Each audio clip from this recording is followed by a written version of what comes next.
Bismillahirrahmanirrahim. Alhamdulillahirabbil alamin wa bihi nasta'in ala umuri dunya waddin. Allahumma shalli wa sallim wa barik ala sayyidina Muhammadin habibir rahman wa sayyidil akwan al-hadir ma'a man shalla alaihi fi kulli zaman wa makan wa ala alihi wa sahbihi wa tabi'ihi bi ihsan. Rabbi shrah li sadri wa yassir li amri wahlul 'uqdatam min lisani yafqahu qawli.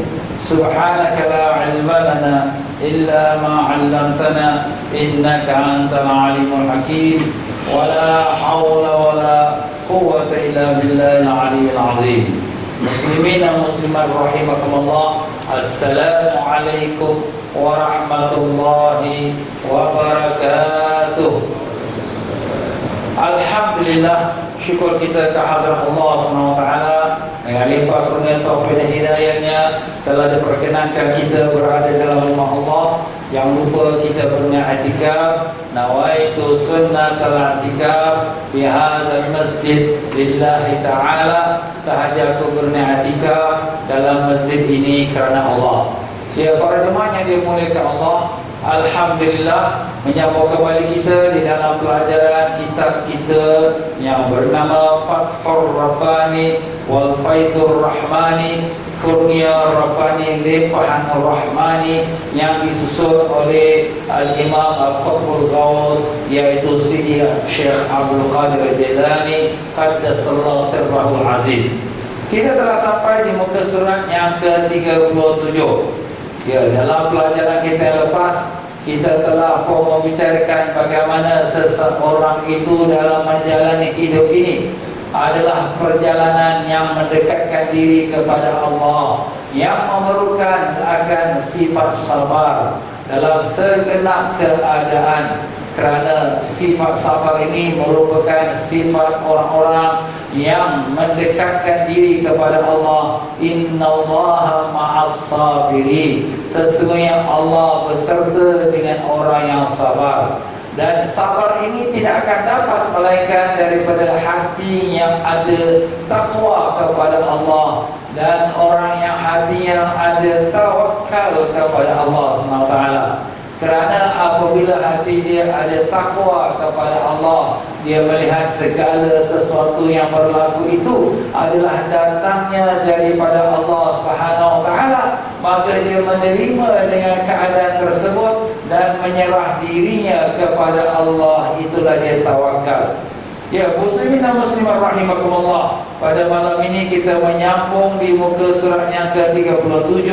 Berkata Sidi Syekh Abdul Qadir Jilani Qaddasallahu Sirrahul Aziz, yang dimana telah letakkan tajuknya nasihati diri sendiri sebelum menasihati orang lain. Semoga Allah merahmatkan rohnya, yaitu Sidi Syekh Abdul Qadir Jilani Qaddasallahu Sirrahul Aziz, dan manfaatkan ilmunya kepada kita dunia akhirat. Amin. Katanya, wahai ghulam. Ghulam ni dalam bahasa artinya ialah budak kecil. Kenapa pula budak kecil? Beliau ataupun Sidi Syekh Abdul Qadir Jilani berbicara kepada murid-muridnya dan menganggap seperti anak-anaknya. Begitulah perasaan kasih sayangnya seorang guru kepada murid, seperti seorang ayah kepada anak-anaknya, walaupun murid itu pun sudah besar dan dewasa. Begitu sifat kasih sayang guru pada muridnya. Dan demikianlah dia memberikan isyarat pada murid dengan memanggil wahai ghulam, wahai anak kecil. Pertama-tama sekali hendaklah engkau menasihati dirimu dahulu, kemudian barulah engkau menasihati orang lain.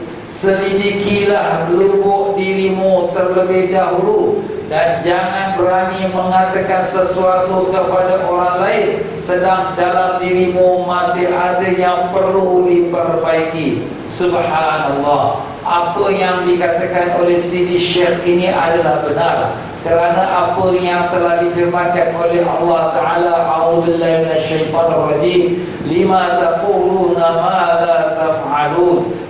Kenapa kamu berkata sesuatu yang kamu pun tidak melakukannya? Maka di sini kita nak nasihatkan orang, jangan kita lupa nasihatkan diri kita dahulu, selidik diri kita dahulu. Jangan kita pandai bercakap, kata orang itu salah, orang ini tak betul, tapi diri sendiri pun masih banyak tak betul. Maka di sini bukanlah menghalang seseorang untuk menyampaikan kebenaran atau agama Allah Ta'ala, tetapi jangan sampai seorang itu lupa akan dirinya sendiri. Seibarat kata orang yang menyalakan lampu untuk menerangkan orang lain, tetapi membakar diri dia sendiri, sedang dia sendiri pun tidak mengamalkannya. Ya, sebab itulah dalam perkara ini Allah SWT bertanya, kenapa kamu berkata sesuatu yang kamu tidak lakukan? Kabura maqtan 'indallahi an taqulu ma la taf'alun. Sangat besar dosa di sisi Allah kamu berkata sesuatu yang kamu sendiri tidak melakukannya. Maka dengan sebab itulah di sini kita selalu bermohon pada Allah, Allahumma ya Allah, ya Tuhan kami, berikanlah kami kemudahan dan kemampuan untuk melakukan sekalian apa yang telah Kau ajarkan kepada kami, ya Allah. Berikanlah kami kekuatan iman dan takwa untuk kami melaksanakan suruhan-Mu dan meninggalkan larangan-Mu, ya Rahman. Dan jadikanlah kami daripada orang yang mendengar yang baik dan melakukan yang terbaik, ya Rabbal Alamin. Dengan barakah syafaat Nabi kami Rasulullah sallallahu alaihi wasallam, Allahumma amin ya Rabbal Alamin. Tetapi di sini kalau sekiranya seseorang itu dia mendiamkan diri apabila dia melihat sesuatu perkara yang salah, dengan dia mengatakan diri aku sendiri pun masih lagi banyak kekurangan, maka kadang-kadang itu adalah satu daripada permainan syaitan. Kenapa? Kerana apabila perbuatan yang salah itu tidak ditegurkan, maka dia boleh juga menjadikan perbuatan salah itu berkembang luas dan akhirnya menjadi amalan orang ramai.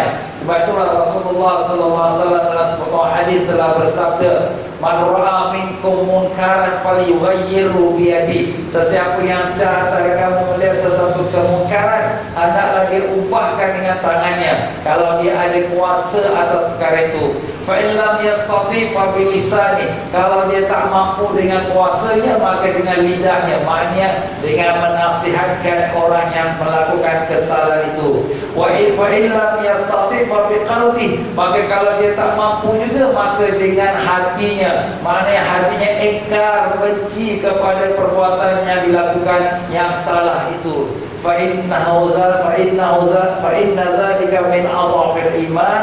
Kerana demikian itu daripada tanda keimanan yang paling lemah. Jadi di sini maknanya kita, walaupun kita tak dapatlah nak merubah ke sesuatu kemaksiatan yang berlaku, ataupun tak dapat kita nak menasihatkan seseorang yang kita lihat perbuatan yang mungkar yang berlaku kerana kelemahan diri kita, tapi kita masih lagi ada satu lagi jalannya untuk kita mengingkari perbuatan-perbuatan yang dosa dan maksiat, iaitu melalui hati-hati kita. Kita mengingkarinya. Kerana apabila kita nak menasihati orang seseorang itu, selain daripada kita menilik kepada diri kita sendiri, kita juga menilik dan melihat kepada orang yang kita nak nasihat itu. Kalau kita menasihatinya, kadang-kadang mungkin akan membawa kepada keburukan yang lebih besar. Seumpama kalaulah kita menasihati dia untuk dia solat ataupun dia bersembahyang, sedangkan dia itu tidak bersembahyang,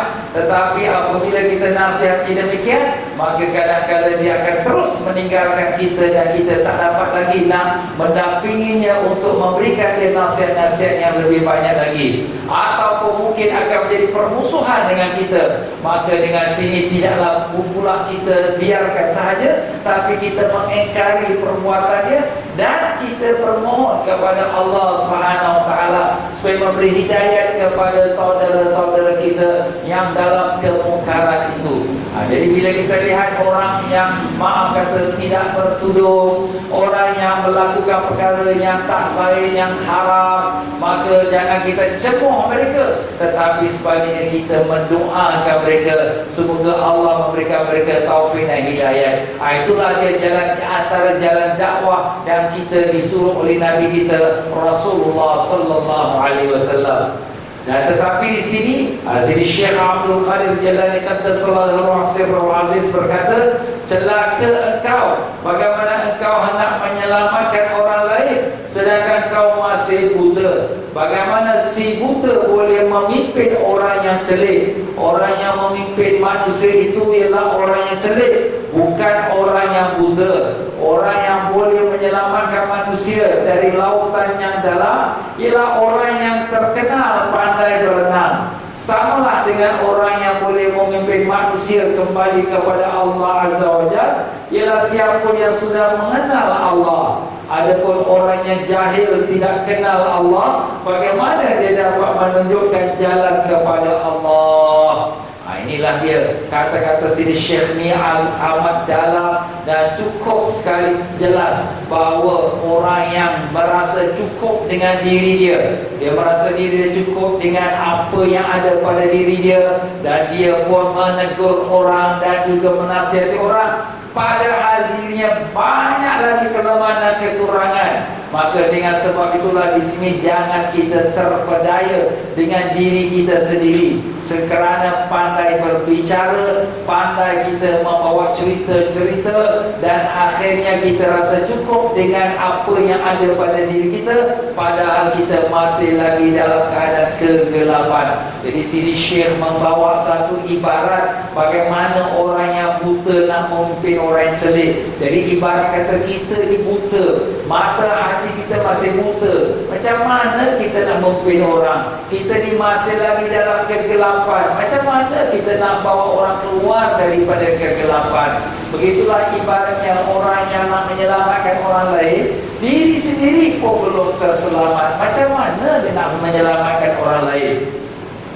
Demikianlah kalau sekiranya seseorang nak memimpin orang kepada jalan Allah, diri sendiri pun tak mengenal Allah, bagaimana nak memimpin orang kepada jalan Allah? Itulah ibarat kata-kata yang dikeluarkan oleh Sidi Syekh Abdul Qadir Jalani Qaddasallahu Sirruhu Aziz. Tapi sekali lagi, bukanlah maknanya sama sekali kita tidak boleh melakukan sesuatu kalau sekiranya kita mampu menasihatinya, dan tetapi kita menasihati diri kita juga, iaitu kita pun melakukan apa yang kita nasihat orang. Sebab kadang-kala bila kita ni tidak melakukan dakwah atau menasihati orang, kita lalai dengan diri kita. Tapi bila kita menasihati orang, kadang-kala dia sebenarnya seperti menasihati diri kita sendiri. Ibaratnya bila kita duduk, aku ni suruh orang sembahyang, aku ni suruh orang beribadat, aku suruh orang baca Quran, tapi aku sendiri pun tak buat seperti yang aku suruh. Astaghfirullahaladzim. Jadi dia ada rasa keinsafan. Ini juga sepertilah guru yang mengajar. Guru yang mengajar di sekolah-sekolah atau di mana-mana, sebenarnya dia mengajar diri dia sendiri, kerana dia mengingatkan dirinya apa yang dia ajarkan kepada murid-muridnya. Jadi tak secara langsung dia mempunyai faedah dua hala,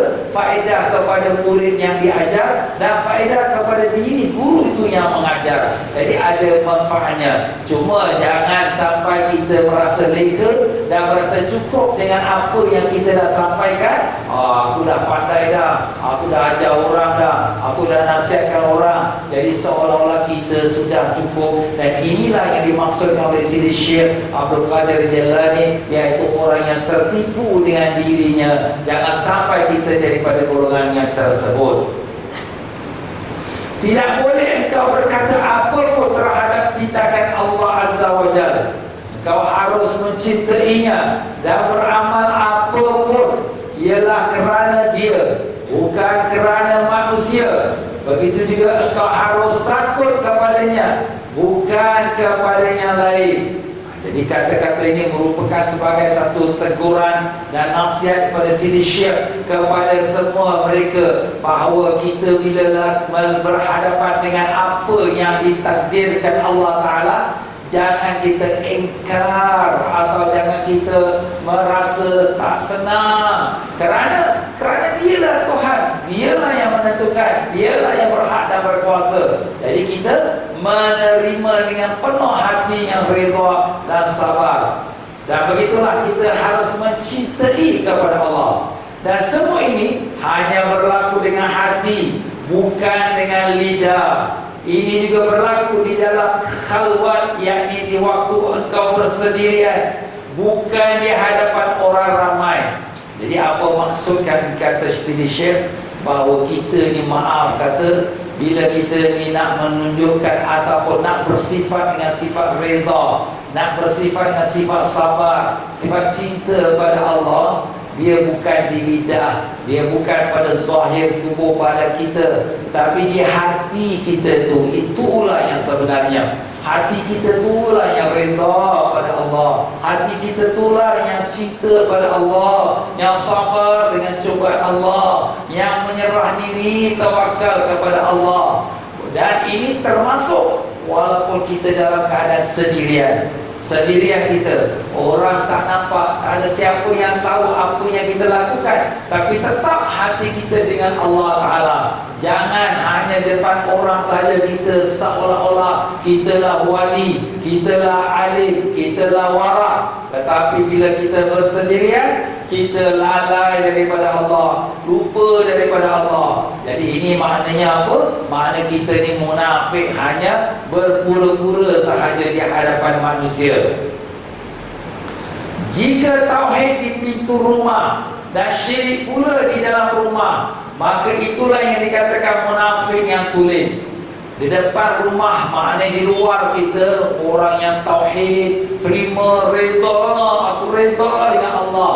Tetapi di dalam rumah orang tak ada, kita memberontak, kita rasa marah, kita tak senang dengan takdir Allah takdirkan kepada kita.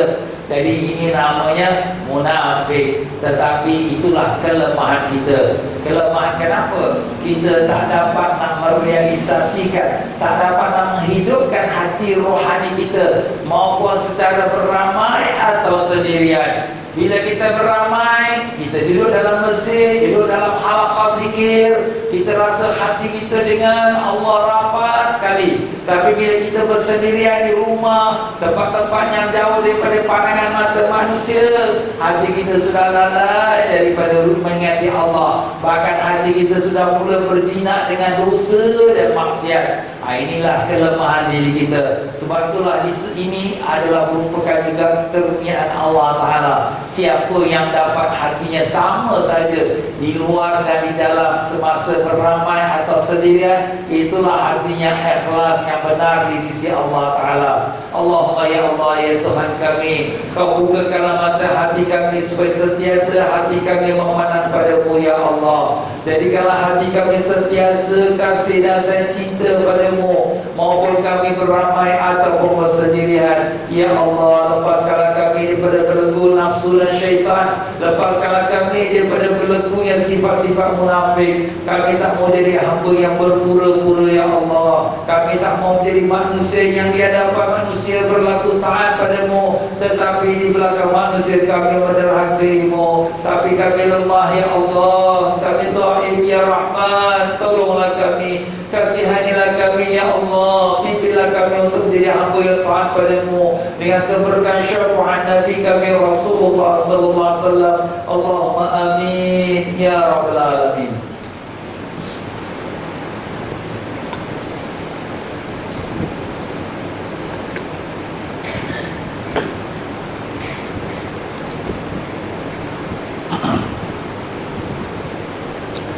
Awas kamu, jangan sampai lisanmu yang bertakwa sedang hatimu menderhaka, lisanmu yang bersyukur sedang hatimu membantah.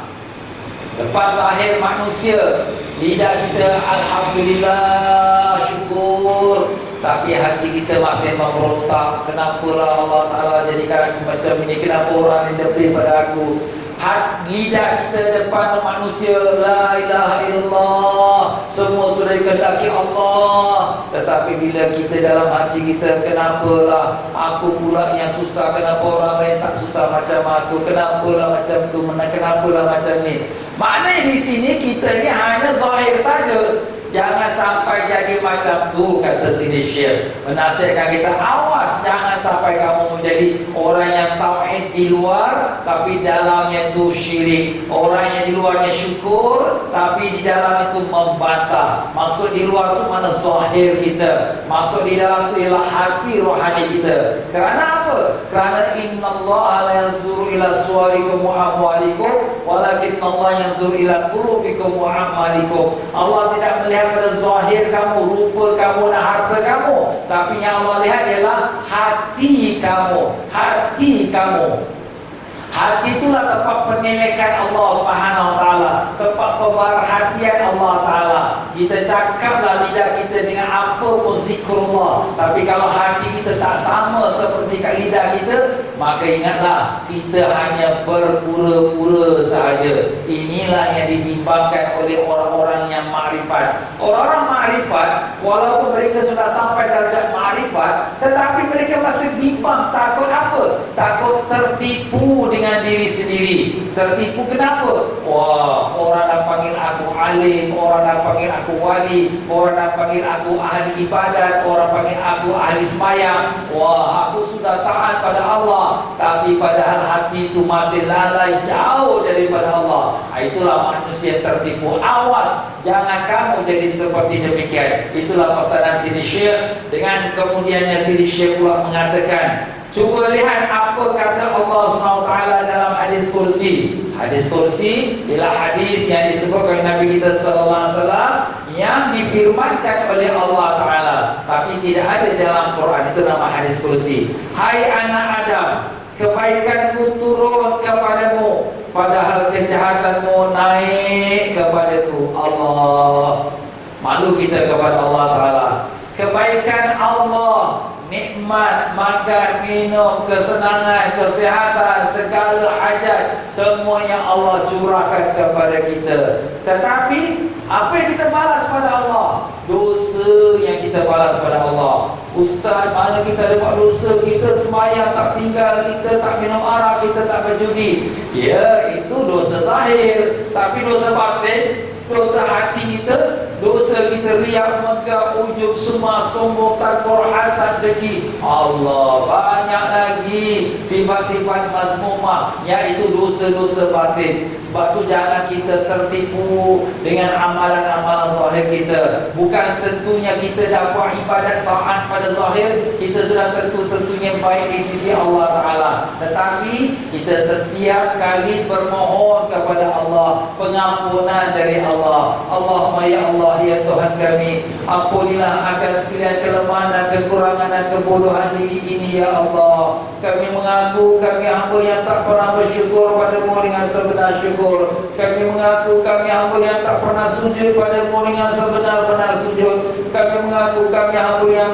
tidak sebenar-benarnya sabar padamu dan tidak sebenar-benarnya redha kepadamu. Ampunilah kami ya Allah, sedangkan Engkau Tuhan yang sangat baik kepada kami. Sekalian nikmat yang kami dapatkan hari ini adalah daripada kurniaan-Mu. Kami tenggelam dalam nikmat-Mu ya Allah. Terima kasih ya Allah. Tetapi kami malu padamu ya Allah. Nikmat yang Kau beri pada kami, kami jadikan dia kekuatan untuk berbuat dosa kepadamu. Setiap hari nikmat yang turun pada kami, tapi dosa yang kami angkat padamu. Maafkanlah kami ya Allah. Pimpinlah kedua tangan kami ke jalan yang Kau redai ya Allah. Janganlah Kau biarkan kami terus tenggelam dalam dosa zahir atau dosa yang batin ya Allah. Janganlah Kau jadikan kami orang yang tertipu dengan diri sendiri ya Rahman.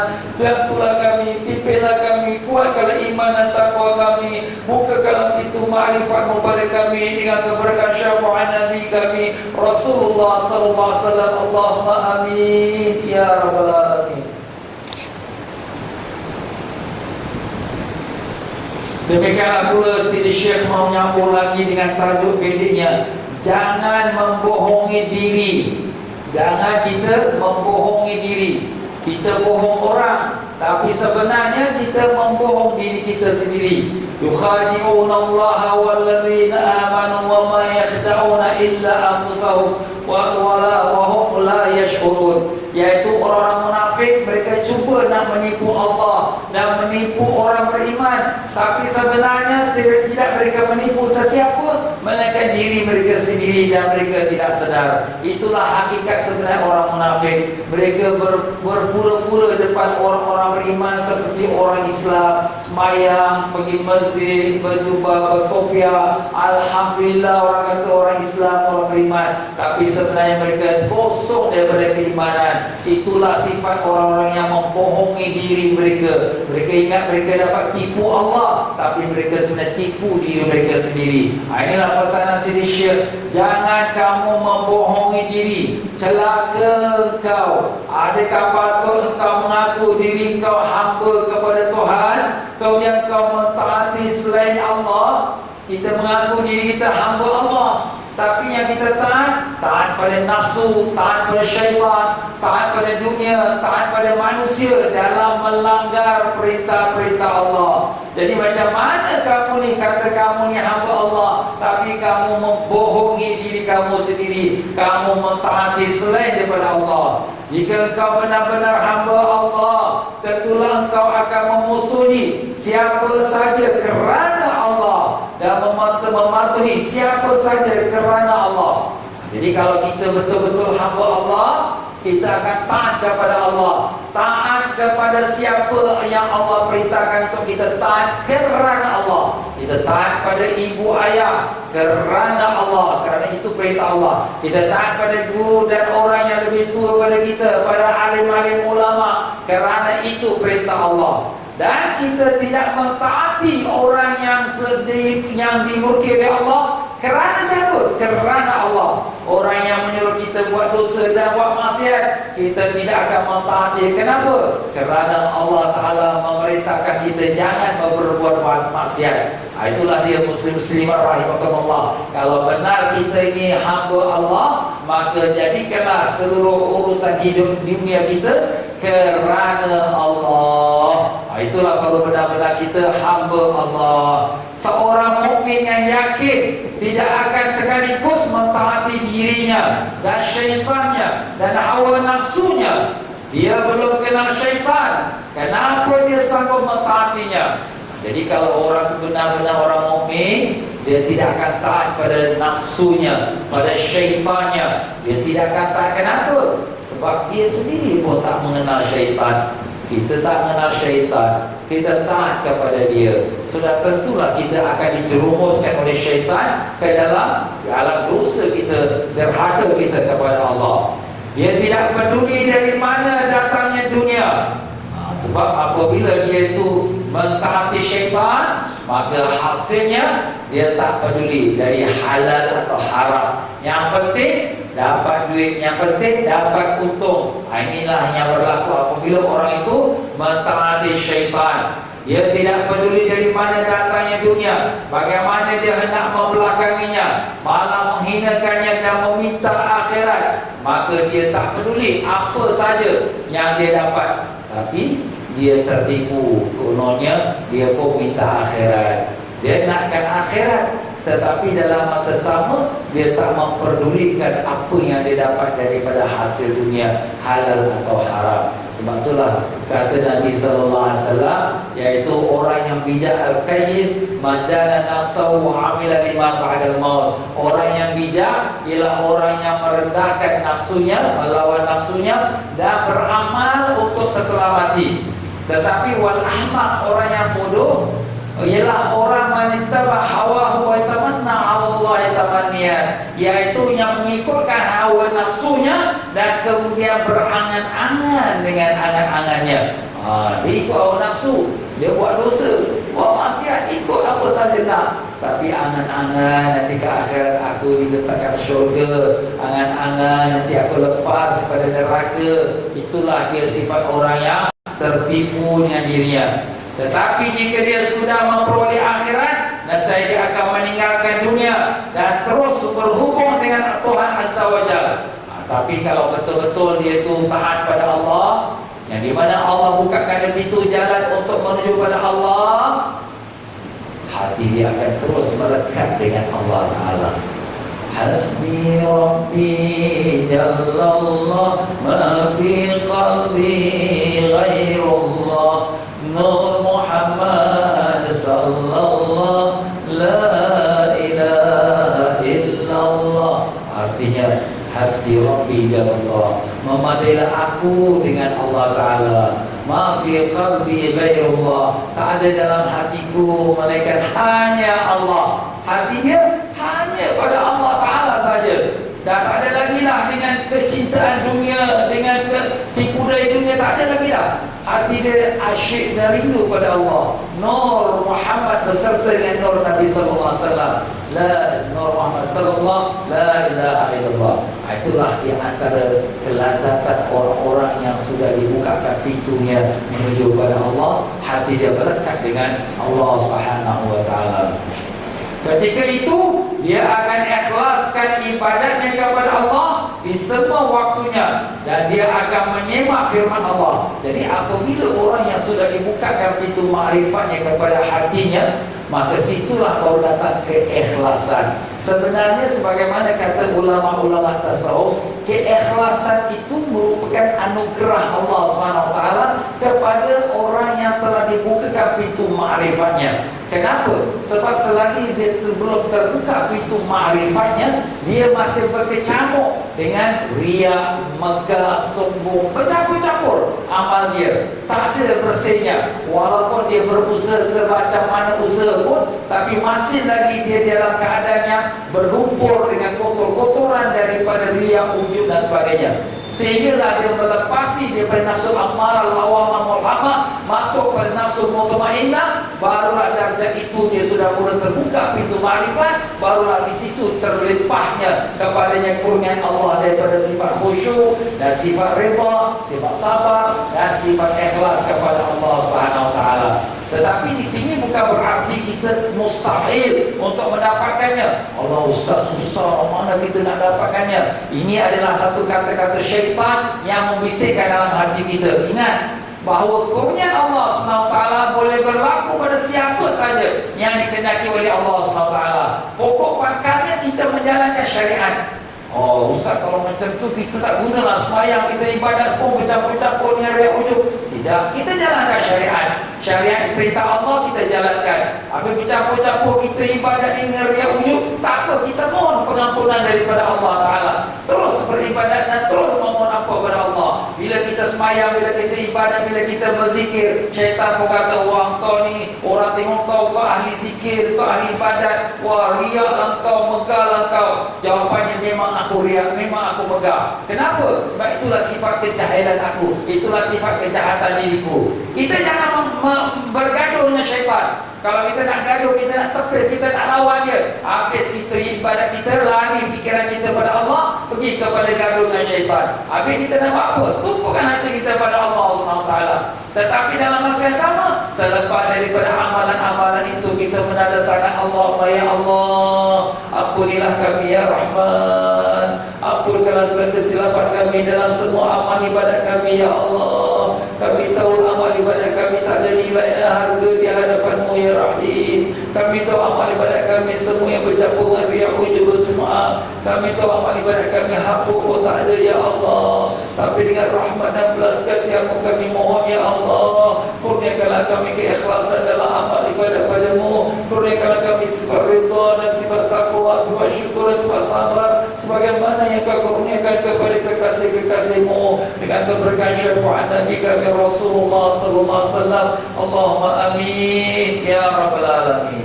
Begitulah dia tuan-tuan dan puan-puan dia. Jadi memang itulah kurnia Allah Ta'ala. Selagi seseorang itu tak melepasi daripada nafsu ammarah, lawamah dan mulhamah, selagi dia tak masuk dalam darjah yang nafsu mutmainnah, selagi itulah dia belum lagi melepasi daripada sifat-sifat yang tercela dan mendapatkan sifat-sifat yang mahmudah, yang terpuji di sisi Allah Ta'ala.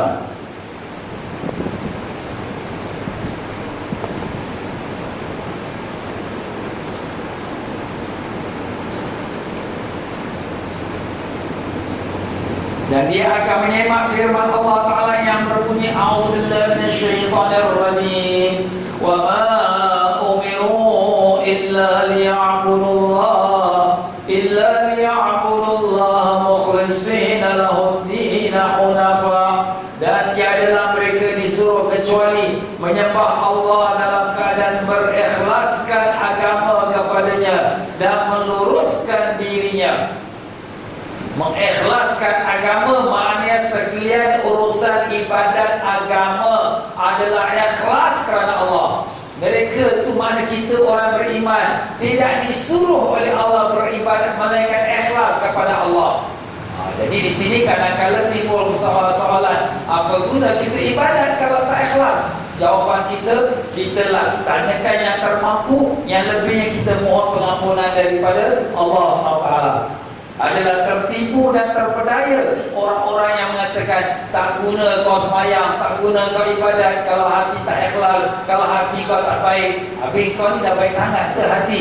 Nampak tuan-tuan, kadang-kadang manusia tertipu dengan diri sendiri. Maknanya di sini, aku tak semayang, aku tak puasa, tapi kau ni semayang, puasa, ketonggang-tonggeng pun, tapi kalau hati tak betul, buat apa? Habis kau hati dah betul sangat ke? Jawapannya di sini, bahawa kita buat apa yang wajib atas kita. Selebih kita serah kepada Allah Ta'ala. Pernah seorang kekasih Allah SWT yang mengerjakan tawaf di keliling Kaabah, kemudian dia dalam melakukan ibadat haji sudah lebih dari 36 kali haji. Mana dah 36 tahun lah. Dan dia dah buat ibadat haji itu. Dan di bawah ibadat haji itu, dia hadiahkan pada Rasulullah SAW. Maka terdengar satu suara sewaktu dia sedang tawaf, bahawa Allah Ta'ala atau malaikat Allah berkata pada dia, bahawa semua ibadat haji kau tidak diterima Allah Ta'ala. Tapi dia teruskan tawafnya. Dan dia mengatakan, Ya Allah, kewajipan aku ialah melakukan perintahmu dan selebihnya aku serah pada kau. Kau terima tak terima itu urusan kau, bukan urusan aku lagi. Subhanallah. Kemudian datang lagi satu suara lagi dia dengar waktu dia sedang tawaf itu juga. Maka berkata malaikat itu, sesungguhnya Allah Ta'ala telah menerima semua haji yang kau telah kerjakan. Jadi begitulah kita pun muslimin muslimat, kita punya kewajipan melaksanakan perintah Allah. Allah terima tak terima itu perkara urusan Allah, bukan urusan kita. Cuma kita menandatangan dan bermohon kepada Allah akan keredaannya dan pengampunan atas kelemahan dan kebodohan kita. Itulah yang wajib kita lakukan. Jangan kita tersangka kita sudah cukup baik, yang dengan amalan kita sudah cukup untuk masuk syurga Allah, kita punya ibadat kita dah cukup, Allah Ta'ala dah terima. Jangan, sebab tak ada siapa daripada kita lepas kita Assalamualaikum, turun surat pada langit, nama tulis pada surat itu, semayang kau sudah diterima Allah. Tak ada siapa yang dapat. Begitu juga orang yang pergi haji, walaupun dia sudah pergi haji 10 kali, 20 kali pun, tak ada siapa yang dapat daripada lepas haji dia dapat surat pada langit kata Allah dah terima haji kau. Tetapi kita laksanakan dan selebih kita serah pada Allah dengan memohonkan keampunan daripada Allah Ta'ala. Jadi begitulah kita di dalam berjalan menuju kepada Allah, memang banyak tipu daya daripada nafsu kita, daripada syaitan. Sebab tu kita bila nak berjalan, mesti ada orang yang memimpin. Macam kita pergi ke negeri orang, kita tak tahu jalannya, mesti ada tour guide, pemandu pelancong nak tunjukkan kita mana jalan. Begitulah kita dalam hidup dunia kita, bila kita nak jalan menuju kepada Allah, mesti ada guru yang memimpin. Kalau tidak, kita akan tertipu dengan nafsu kita dan syaitan kita. Akhirnya kita akan terpedaya dan menyesal di hari akhirat yang tak akan berguna lagi. Tinggalkan bermuka-muka dengan manusia dan esakan Allah Azza wa Jalla sahaja, kerana dialah yang menjadikan semua mata benda dan di tangannya lah segala mata benda. Jadi di sini jangan kita nak cari kemegahan dengan manusia. Nak buat apa nak cari kemegahan manusia? Nak suruh manusia sanjung muliakan kita. Kita nak perlu apa? Kehidupan kita, rezeki kita, nyawa kita, sihat kita. Siapa yang berkuasa untuk berikan kepada kita segalanya itu? Jawapannya Allah Ta'ala.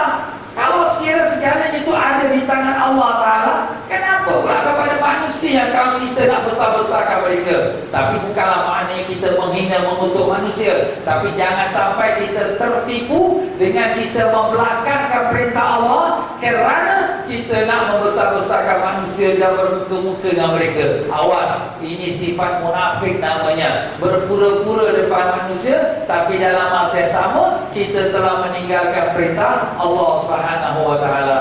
Wahai orang yang meminta mata benda dari selain Allah, engkau sebenarnya tidak punya akal. Apakah ada sesuatu mata benda yang tiada di dalam khazanah Allah Azza wa Jalla? Semuanya ada di tangan Allah Ta'ala. Kenapa yang kita harapkan daripada orang yang lain, sedangkan Allah yang mempunyai segala-galanya? Inilah orang yang tak berakal, orang yang mengejar yang sedikit tetapi yang banyak tu ada di khazanah Allah. Sebab itulah firman Allah Ta'ala, a'udzubillahi minasyaitonir rajim, wa in min syai'in illa 'indana khazainuh. Tiada suatu benda pun melainkan ada pada kami dalam khazanahnya. Semua segalanya, baik yang kita tahu, yang kita tidak tahu, baik yang kecil, baik yang besar, semuanya adalah daripada khazanah Allah. Kurnian Allah, pemberian Allah. Raja, sultan, orang bilit Qarun yang hidup zaman Nabi Musa, yang punya harta yang banyak, semuanya datang daripada Allah Ta'ala. Habis kenapa pula kita ni nak bermuka-muka dengan mereka sampai-sampai kita tinggalkan perintah Allah? Apakah kita ingat mereka ialah yang boleh beri kita rezeki, mereka yang boleh beri kita punya hajat, sedangkan yang memberi kita segalanya ialah Allah Ta'ala. Orang-orang itu pun yang memberi mereka ialah Allah Ta'ala. Walaupun pada zahirnya kita nampak, wah dia orang milioner, dia kaya, dia ada kuasa. Itu zahir. Hakikatnya semua daripada Allah. Allah nak ambil daripada mereka sekelip mata saja. Tengok bagaimana Qarun yang hidup zaman Nabi Musa AS, harta dia Masya Allah, sampai kunci nak buka pintu khazanah dia dipikul oleh beberapa orang banyak. Kenapa? Kerana besar kunci dia, berat. Tapi bila Allah nak binasakan dia, sekejap saja dibukakan bumi, tenggelam dia dengan harta-harta dia. Terkejut orang ramai. Begitulah Allah Ta'ala lakukan dengan apa yang dikenakinya. Tengok Firaun, yang di mana kekuatan dia, bala tenteranya, tak ada siapa boleh mengalahkannya. Tetapi bila Allah nak binasakan dia, dia masuk dalam Laut Merah, nak kejarkan Nabi Musa dan Bani Israel, Allah tenggelamkan dia dengan sekalian bala tenteranya. Habis, hanyut, dan tak ada lagi dah dia. Begitulah Allah Ta'ala lakukan segala-galanya. Kita lihat negeri yang ada bukit-bukit ataupun gunung-gunung yang besar, yang di mana kita sendiri mengetahui gunung-gunungnya adalah pasak bumi, paku bumi, di mana tak mungkin akan berlaku gegaran atau kita kata gempa bumi. Yang gunung yang paling tinggi dalam dunia, Gunung Everest. Tetapi kita lihat sekarang apa berlaku di Gunung Everest itu sendiri, berlaku gempa bumi. Ini Allah tunjukkan kita. Kamu manusia sangka tak boleh Gunung Everest itu gempa bumi, sekarang aku tunjukkan gempa bumi yang berlaku. Siapa yang sangka? Dan hancur semua sekali, berhala-berhala yang disembah oleh manusia semua hancur. Tapi satu yang tak hancur, apa dia? Masjid, rumah Allah tak hancur. Kalau orang-orang yang kafir ini dia fikir, tengok adanya berhala semua jatuh, terbalik, pecah semua, tapi masjid tak hancur. Ini menunjukkan kebenarannya agama Islam. Tapi ini pun hidayah daripada Allah Ta'ala. Kalau Allah nak beri hidayah, orang akan dapat hidayah. Semacam mana di berlaku tsunami di Aceh, habis hanyut, rumah semua hanyut, tapi Masjid Ar-Rahmah masih lagi kekal. Sampai orang setengah-setengah orang-orang yang bukan Islam, bila mereka duduk dalam masjid itu dan melihat apa yang berlaku dengan tsunami, mereka melihat semua hancur binasa, tapi masjid ini tidak apa-apa, tenggelam pun tidak. Masuk Islam mereka, alhamdulillah. Itu hidayah pada Allah Ta'ala. Jadi begitulah dia muslimin-muslimat rahimakumullah. Walaupun kita melihat apa pun berlaku di dunia ini dengan kekayaan dan kenikmatan, dengan orang yang berkuasa dan sebagainya dan segala-galanya, jangan lupa semuanya itu adalah daripada milik Allah Ta'ala dan kuasa Allah Ta'ala. Dialah yang pemberi, dialah yang menahan. Allahumma la mani'a lima a'taita wa la mu'tiya lima mana'ta. Ya Allah, tiada siapa yang dapat menahan apa yang kau nak beri memberi, dan tak ada siapa yang dapat memberi apa yang kau nak tahan. Itulah dia yang selalu kita baca lepas sembahyang kita. Itulah akidah kita, pegangan kita, tauhid kita kepada Allah. Allahumma ya Allah ya Tuhan kami, bukakanlah pintu ma'rifatmu kepada kami ya Allah. Tanamkanlah ma'rifat sedalam-dalam dalam hati kami. Bukakanlah kami jalan untuk mengenal kebesaran dan keagungan-Mu ya Allah. Ya Allah, kami berterima kasih padamu atas nikmat iman dan Islam. Kami terima kasih padamu ya Allah atas nikmat petunjuk yang kau beri pada kami ya Allah. Kami berterima kasih padamu ya Allah atas segala nikmat zahir dan batin ya Allah. Ya Allah, kami berterima kasih padamu ya Allah atas segala pemberian-Mu yang kami tahu dan yang kami tidak tahu. Dan kami mohon ampun ya Allah. Kami mohon maaf ya Allah atas kelemahan dan kebodohan diri ini yang tak menyempurnakan ketaatan kepada-Mu yang sewajibnya, yang tidak menyempurnakan persembahan kami padamu yang sebagaimana kau perintahkan. Maafkanlah kami ya Allah, pimpinlah kami ke jalan yang kau ridhai. Jangan kau biarkan kami dikuasai nafsu dan syaitan. Jangan kau tenggelamkan kami dalam kegelapan dunia ini ya Allah. Ya Allah, bantulah kami, kasihanilah kami. Kami nak jadi hamba taat padamu ya Allah. Kami tak mau jadi hamba yang munafik, yang berpura-pura ya Allah. Kami tak mau depan manusia seperti wali-walimu, tapi di belakang manusia kami menderhakaimu. Kami tak mau ya Allah. Tapi kami lemah, kami dhaif ya Allah. Kalau kau tak tolong kami, siapa lagi akan tolong kami ya Allah? Kami tak ada Tuhan melainkan Kau saja ya Allah. Kaulah Tuhan kami, Kaulah Tuhan alam semesta ini ya Allah. La ilaha illallah. Tiada Tuhan sebenarnya melainkan Kau ya Allah. Ya Allah, kami beriman padamu. Kami beriman dengan sekalian janji-janji-Mu. Kami beriman dengan sekalian rasul-rasul-Mu. Kami beriman dengan sekalian kitab-kitab-Mu. Kami beriman dengan malaikat-malaikat-Mu. Kami beriman dengan hari akhirat. Kami beriman dengan sekalian qada dan qadar-Mu. Terimalah kami ya Allah. Janganlah Kau matikan kami melainkan di atas kalimah la ilaha illallah Muhammadur Rasulullah sallallahu alaihi wasallam. Allahumma ya Allah, terimalah doa kami, kabulkanlah hajat kami ya Allah. Selamatkanlah umat Islam kami dalam peperangan ya Allah. Amankanlah negara Yaman dan Hadramaut ya Allah. Amankanlah negara Syria dan Iraq dan Palestin. Amankanlah umat Islam di mana-mana mereka berada ya Rahim. Terimalah doa kami, kabulkanlah hajat kami dengan keberkahan syafaat Nabi kami Rasulullah sallallahu alaihi wasallam. Sallallahu ala sayyidina Muhammad wa ala alihi wasallam. Walhamdulillahi rabbil alamin. Allahu Akbar. Kita berhenti pada tunduklah di bawah takdir Tuhan. Wallahu a'lam. Alhamdulillah, bila kita baca kitab ulama wali-wali ini, seolah kita dapat merasakan jazbah. Jazbah itu apa? Tarikan mereka sebab keberkahan ilmu mereka yang ikhlas. Itulah kelebihan yang kita baca kitab wali-wali, dapat merasakan dia punya ketarikan, iaitu ma'rifatnya. Walaupun kita ni hamba yang bodoh, yang hina, tapi berkat daripada para ulama-ulama tersebut. Sebab itulah baginya kita membaca kitab-kitab para ahli ulama, yang apalagi yang para wali-wali Allah, jadi dapat kebaikannya. Jadi kalau sekiranya ke akhirat, apabila dibangkitkan para ahli ulama, dia akan panggil semua murid-muridnya. Dan murid-muridnya siapa antaranya? Ialah mereka yang mengikuti pengajiannya. Walaupun kita sudah 1000 tahun daripada ulama-ulama itu, tetapi masih lagi kita membaca dan mengikuti apa yang disampaikan, yang disyarahkan, maka kita pun termasuk daripada golongan murid-muridnya. Mudah-mudahan semua kita mendapat barakah dan syafaat daripada Nabi SAW, dan barakah dan syafaat daripada Sidi Syekh Abdul Qadir Jailani, qaddasallahu sirrul aziz. Allahumma